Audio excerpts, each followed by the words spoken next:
welcome to What's on the Shelf. I'm your host, Jen, and it is Manga Monday. So, I'm in comfy, warm clothes because I have the air conditioner going, and this room in particular is chillier than the rest, so I'm your white mage for the evening. We will be talking about manga because it's Manga Monday. I'm a little offbeat because I'm on vacation, so it doesn't feel like a Monday to me, or technically my Tuesday in my schedule. So, yeah, lots of fun there. So we're going to just head straight into it, because I've got a lot of stuff to go over. I got to read a little bit yesterday and today. There was kind of a power outage situation this morning, so I took the time to read. So I got through book 1 to 5 of Mint Chocolate. It was super adorable, super cute. So just to give a rundown of how the series is, so the two characters on the cover essentially crushing on each other, but they have the awkward situation of their parents get remarried. So they are not siblings, they are step-siblings. They are no blood relation whatsoever. So in the first book, you get introduced to the characters, they're best friends. In the second book, we have some ongoing drama between another student kind of starting to hint at the fact that they might be dating. In book 3, we have full-on problems going on between the two of them and seeing how they'll work things out. In book 4, we have the scandal actually hit the school, where people think they're actually siblings and they're dating and things have to be confronted. Even though all that is going on in their school lives, they also then have to deal with an aunt showing up and trying to be like, hey, don't do the naughty things. And yeah, it's pretty interesting. It's very well done. It's a slice of life. It's very good. There's supposedly 10 books of this. I will be continuing the series. It's very lovey-dovey, slice of life high school. The other one, and that was Yan Press. So the next one I have on here is from Shoujo Beat, I believe. Yes. So Daytime Shooting Star was the other book I read that was slice of life. So in book 1, you get to see the characters come out, essentially how they are dealing with their relationships and so on. Whoop, sorry about that. Essentially, main girl here has moved to Tokyo, is living with her uncle, and essentially trying to get used to a new school and life going on. She meets a boy who seems very shy, and she doesn't know why. So essentially, she teases him into explaining what's going on with him. They become friends, and then it gets awkward, and then in book 2, we start seeing her developed feelings for an older friend of her uncle's, which is also her teacher. So yes, very awkward. I have the entire series for this, so I will be trying to finish this series this week.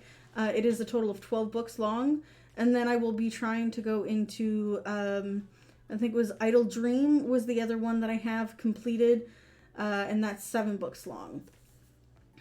So, just to pop back up a bit. Oops, that's not the button I wanted to hit. So, I did finally read Witch and the Beast, book 7 and 8. I'm still really digging the series. So, in book 7, essentially, we'll get more information of what's going on in the vampire world, how it works, who's really royally messing up what.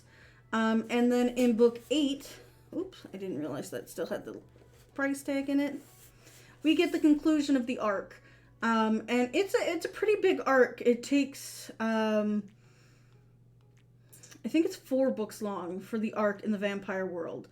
And essentially there's subworlds to our world, and they're all kind of maintained by an architect. And we find out about the architect in this book. And it's really interesting, and it's still a very dark, gritty series. To my knowledge, let me just double check on this one. Witch and the Beast.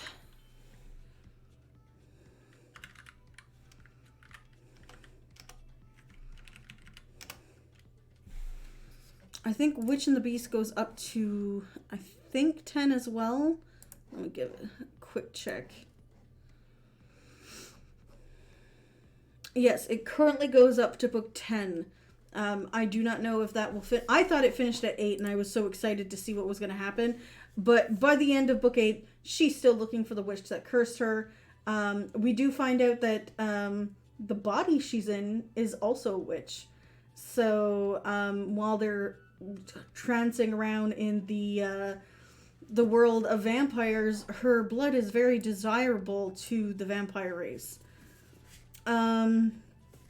So that's everything that I read this week. So I did a total 1, 2, 3, 4, 5, 7, 8 books, which isn't bad since I was still coming off of my week from work.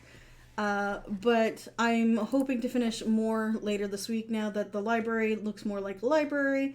I'm currently working on still getting stuff settled at the house and getting the studio stuff set up. It's looking good.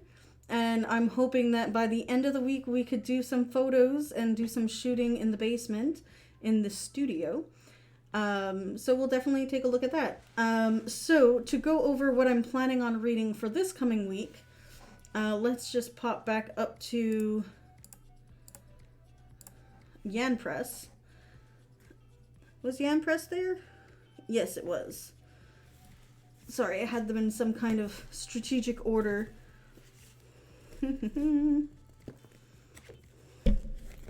So I did purchase new manga because I have a pile here waiting to read, and I figured this week would be the week to get that done. So Toilet Bound is one that I've been waiting to read. I have several of the series, so I might not just read the first one. This is like volume 0, so you kind of get like background story and information on the other characters at this point, which looks really interesting. So that's on my read list. Next, do I have anything else from Yan Press in this pile? I do not think so. Nope. So next, we will go to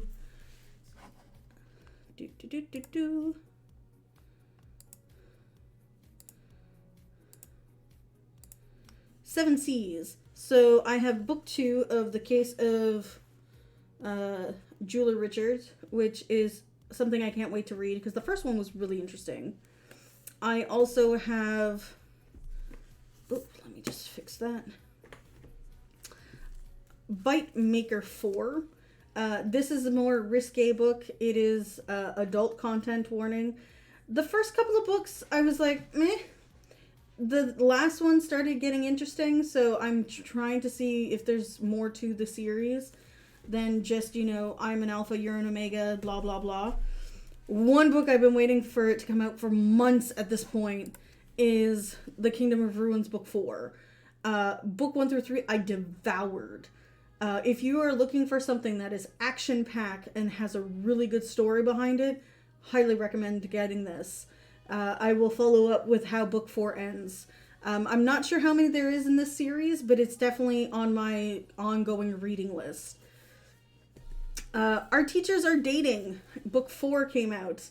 So I have book 1 through 4. Book 1 was super cute and adorable. This one is sealed, so there probably is an adult content in it. This is a Yuri, but it's super sweet and super adorable. So I will definitely be keeping up on this one as well. Like I said already, for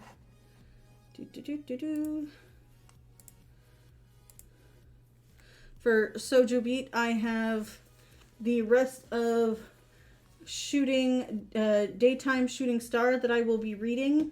So I already have book 3 and 4 and 5 in my pile to read. I'm planning on reading all 12 of them. It will be the ongoing series I read for this week. So far in the little tiny bit that I have read of volume 3, the confession happens, and we will see how the teacher reacts moving forward. After that, new this week is Call of the Night. This is a vampire book that caught my eye for the first volume, and I've been collecting them since. I have not continued reading them because there's been so much reading going on. It is done by Viz, the same as Sojo Beat, but this is a Shonen Sundays is the manga series. I will be catching up on this. I think I'm missing maybe one book in between, so I might have to wait until I catch up on that, but I will be reading those. Oh, I did have another Yan Press one. So, this is a cute little boy love series. I am so happy I grabbed book 4. Book 1 was super adorable. Essentially, the two guys are classmates. One is very innocent and naive. The other one is very into boy love manga and kind of like shows the other person the universe. And it's just really adorable. I can't wait to see what happens in this volume. Another thing on my list that is from not Shoujo Beat. Where is it? This one. From KC is this one here. Volume 12 came out. This is a really weird series because the quality of the print keeps changing. So there's also a spin-off series that I'm interested in getting, so I will definitely be looking into it. I have book 1 through 12 now, so I will be starting to read this as well. And then I picked up book 12 of Rent a Girlfriend. This series just seems ongoingly super cute. I have to continue reading it as well. It's on my ongoing list, like most things right now. So Shooting Star, Idol Dream are two of the series that I have that are completed. And if I have time to, between everything else, I may read, what's it called? Bride of the Water Dragon. It's another one I have the entire series block of, that I just have never gotten to finish or read. I read the first 3 books and then bought everything else all at once and just didn't have time to read the rest of it. So yeah, that brings us up to everything currently going on for the channel. We will have a really big unboxing on Wednesday, because I got some nice stuff in from a partnership deal. So we shall see what goes on there. I will take pictures as I'm pulling the stuff out of the boxes so that you guys get to see it previously. So I'll probably post about that tomorrow. We will be doing our usual RPG Fridays. I will probably play longer because I do not have work the following day or have to catch up on anything. So that's currently what's going on. I hope you guys are having a great evening and that you are relaxing. I know it's the start of the week, but you're also one day closer to the weekend again. And if not, if you're in Quebec and you have the day off, congrats and enjoy your day off. So I hope you all have a wonderful week and we'll catch you on Wednesday. Bye all.